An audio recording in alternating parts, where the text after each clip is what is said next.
There are 10 common habits that are super easy to fall into without noticing, and they can completely sabotage your progress as a philosopher. I've been studying philosophy for nearly 15 years, and I've fallen into these traps 1,000 times, and I still do. Some are so slippery, it took me years to even notice them.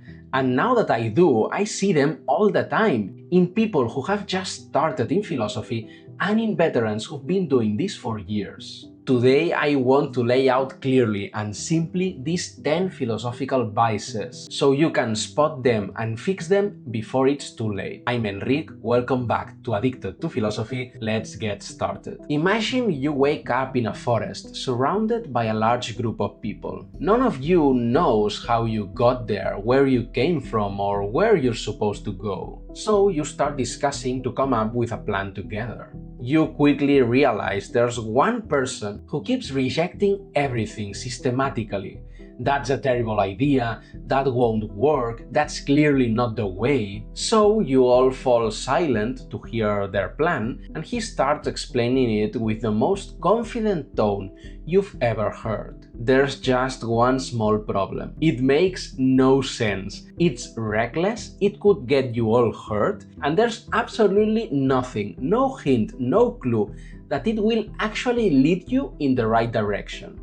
You try to point it out, but he doubles down, repeating his plan with the confidence of a prophet touched by God. And then it hits you. He is just as lost as the rest of you, he just doesn't realize it. In philosophy, something similar often happens, and in different degrees. Sometimes we are sure we have found the obvious answer, when in fact the only clear thing is that we are not seeing our own ignorance. This is common when we are just starting out. We think we already know it all because we have read a book or maybe watched a video from Addicted to Philosophy. But objectively speaking, the time we've spent studying the topic doesn't justify that level of certainty. And this is the first habit that sabotages us as philosophers, the intellectual arrogance of thinking we already know everything.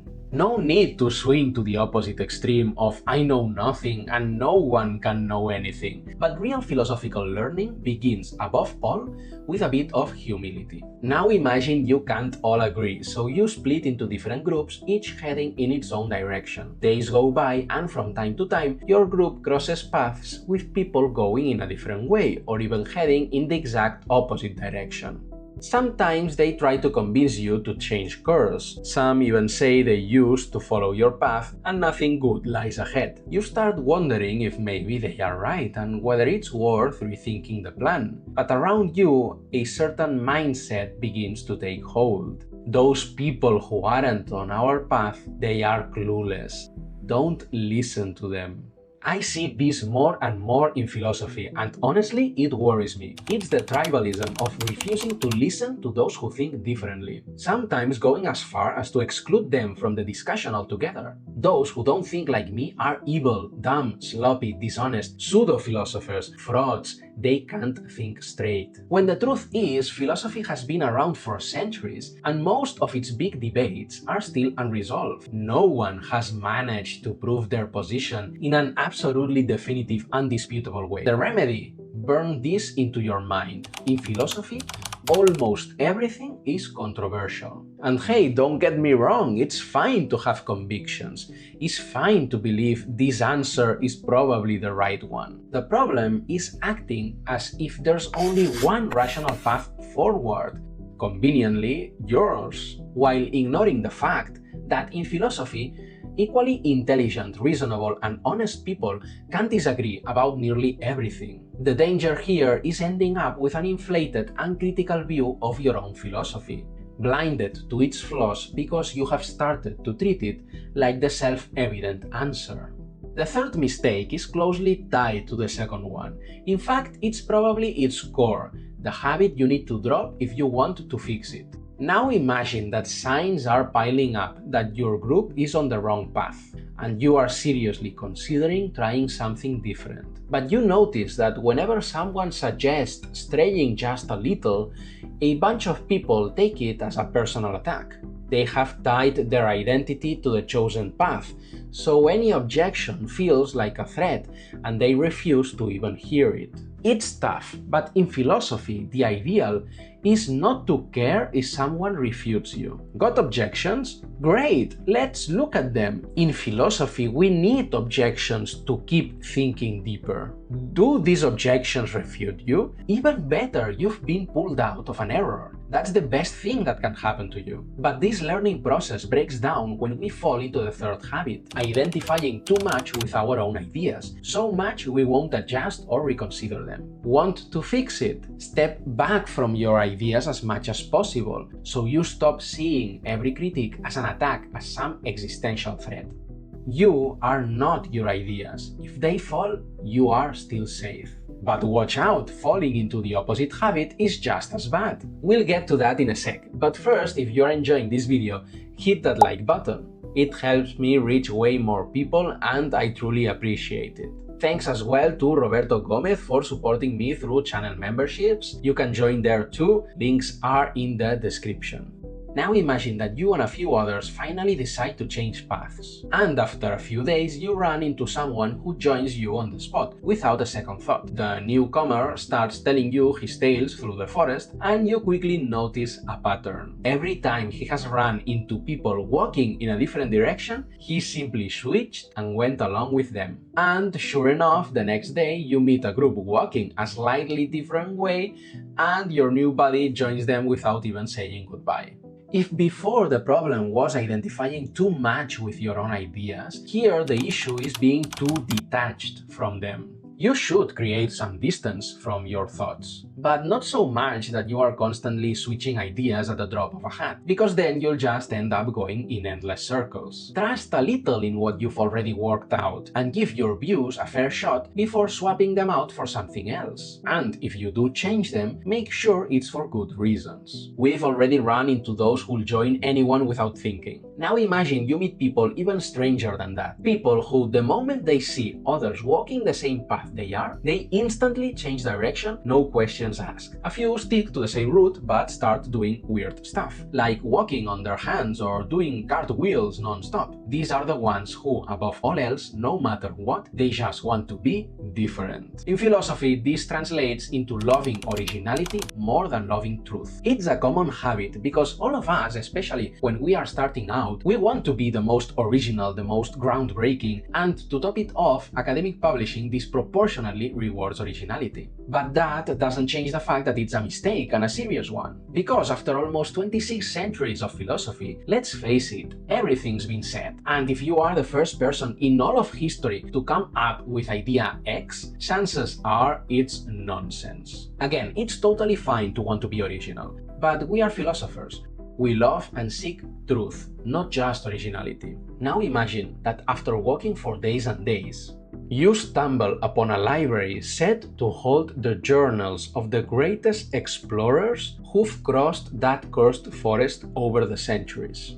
Wouldn't you want to stop and read them? To see which paths they took and where they ended up? Well, in philosophy, that library does exist. It's the history of philosophy itself. And surprisingly, there are a lot of people who refuse to go in. Some even think it's a waste of time or something unphilosophical.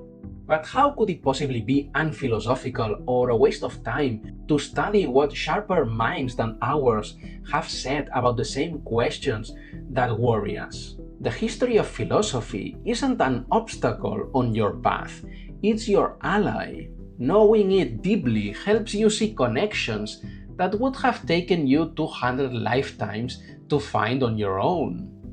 So don't make the mistake of ignoring it. Let's stay a bit longer in this library because it will help us uncover the rest of these sneaky habits that sabotage your progress as a philosopher. Let's say you walk in and start noticing all kinds of strange behaviors. First, you've got the ones who skim a book, mutter what nonsense, and toss it to the ground, which I never do because I love books. You pick it up, give it a look, and you are shocked by how deep the ideas actually are in there.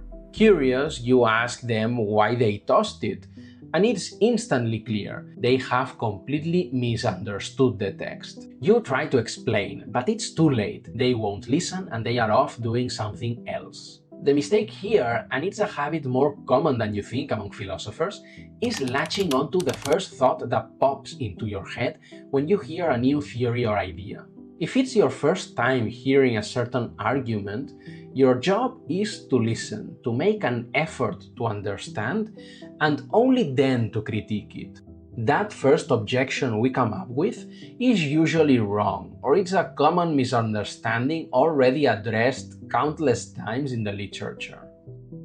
So don't settle for your first reaction. Instead, try to understand the strongest possible version of the idea. Probably what lies at the root of that previous mistake is this. Some people rush nervously around the library, reading tons of books in a hurry, never stopping to sit down, breathe, and really think things through. These are the impatient ones. They want a final answer now and won't wait. Don't be like that. Be patient. Trust that the answers will come, little by little, with study and reading. Philosophy is better done slowly. We arrive at last to the final two sneaky habits that sabotage you as a philosopher, which are, in my opinion, the most common ones, but also, lucky us, the easiest to resolve. Now picture this. You are deep into your study in the library, shaping your plans to escape the forest, when you notice two people in the distance caught in a heated debate. Day after day, they are still there, yelling at each other, without managing to convince the other in nothing. There comes the time when you are finally ready to move on, and they are still at it, throwing books at each other, wasting time and going nowhere. The bad habit here, and it's a strong temptation for us philosophers, is to argue with absolutely anyone and with the sole intention to win. Look, life is short. That's just a waste of time. It's good to debate. It sharpens our thinking and reveals our mistakes. But as Schopenhauer suggests at the end of his Art of Being Right, we have to learn who's worth debating with and who's just arguing in bad faith, with no intention of letting themselves be moved by good reasons. It's better to let these people waste someone else's time. And finally, you've got the ones who rush into the library, grab the first book they see, and after a quick skim, run out like it's their personal Bible. The mistake here is sticking to just one author, or worse, one single book. It's fine to have favorites, a thinker, a book, a school of thought, but no one is perfect, and in philosophy you've got to stay open to different views. Of course, after so many centuries, it's hard to know which books to read, especially when you are just starting out. Luckily for you, I made this other video where I pick 5 essential books for your own philosophical journey through this dark forest we call life. So give it a click because I'm sure it will help you. And above all, don't forget to think.